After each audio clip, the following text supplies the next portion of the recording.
everybody, in this video we're going to show you how you can create brand new roles from scratch. This gives you flexibility to determine which specific area of your accounts can be accessed. Go to the company menu, select users, then select set up users and roles. Select the role list tab.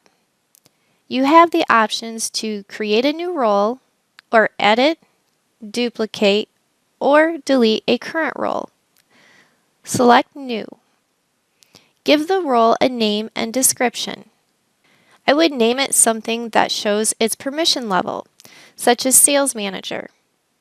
You can enter a description for the role.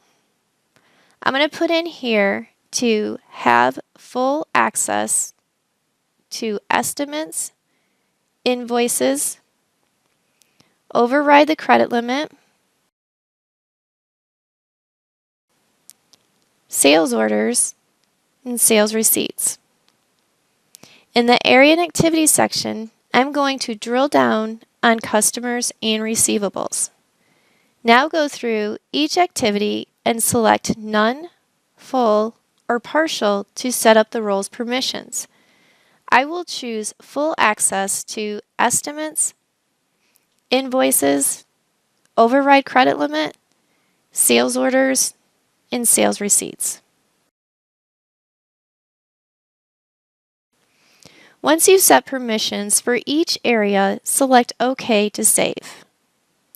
That was pretty easy, huh? Watch our next video on how to review your user role and permissions in QuickBooks Enterprise.